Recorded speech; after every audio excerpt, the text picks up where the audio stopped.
11월 28일 KMA 뉴스브리핑입니다.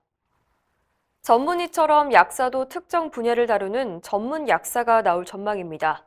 국회 보건복지위원회는 27일 법안심사소위원회를 열고 3년 뒤부터 전문 약사를 배출하는 법안을 통과시켰습니다. 전문 약사는 주로 병원에서 약물 치료 계획을 수립하거나 약물의 용량을 조절하고 부작용을 모니터링하는데요. 미국이나 일본에는 이미 있는 제도입니다.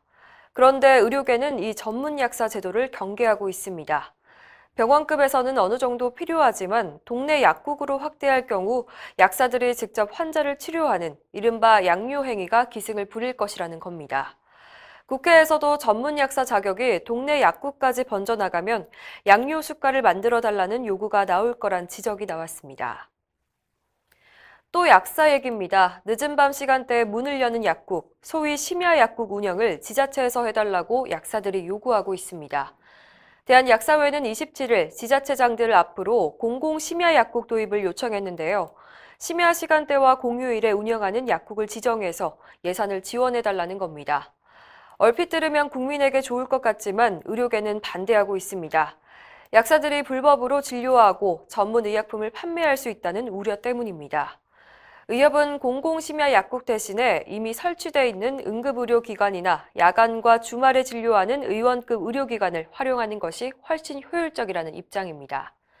휴일과 야간에는 의료기관에서 진료와 조제를 원스톱으로 해주는 방안도 제시했습니다. 요즘 독감 예방접종 많이 받으실 텐데요. 치과에서 예방접종을 해준다. 굉장히 말이 안 되는 것 같지만 실제로 그런 일이 일어났습니다. 최근 경기도 용인시의 한 치과는 내원 환자들에게 독감 예방접종을 해줬습니다. 이 사실을 보건복지부가 알게 됐고 그래도 되는지 의협에 자문을 구했습니다. 의협은 한마디로 무면허 의료행위라고 못 박았습니다. 의료인은 면허받은 의료행위만 해야 하는데 예방접종은 치과 의료행위와 아무런 관련이 없기 때문입니다.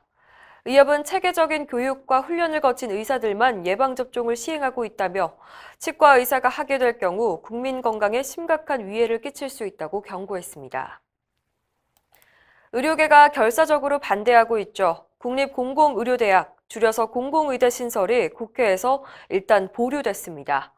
보건복지위원회는 27일 법안심사소위원회를 열고 공공의대 신설법 5개를 병합 심의했지만 결론을 내지 못했습니다. 이날 여야 의원들은 공공의대 신설이 특정 지역의 특혜가 될 수 있다. 공공의료의 공백을 메우기 위해서는 꼭 필요하다 등의 찬반 격론을 벌였습니다. 한 야당 의원은 의대를 새로 만들 필요 없이 기존 국립의대 정원을 늘리자는 의견을 내기도 했습니다. 이날 야당은 주로 반대, 여당과 보건복지부는 찬성으로 맞서며 결론을 내지 못했는데요. 임기가 얼마 남지 않은 20대 국회에서 어떻게 처리될지 관심이 모아집니다.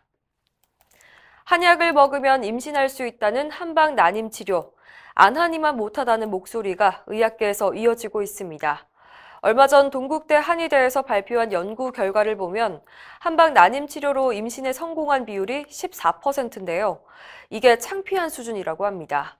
대한산부인과학회에 따르면 아무런 치료를 하지 않고 6에서 8개월 동안 자연 임신을 시도했을 때 성공률이 20에서 27%입니다. 그러니까 한방 난임 치료를 받으면 오히려 임신 가능성이 떨어지는 겁니다.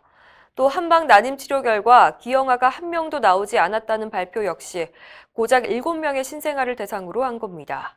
산부인과학회는 전통치료법이 아무런 검증 없이 환자에게 무차별적으로 시행되는 것은 국민 건강에 심각한 악영향을 끼칠 것이라고 우려했습니다. 이상으로 뉴스브리핑을 마칩니다. 자세한 사항은 의협신문을 참고하시길 바랍니다.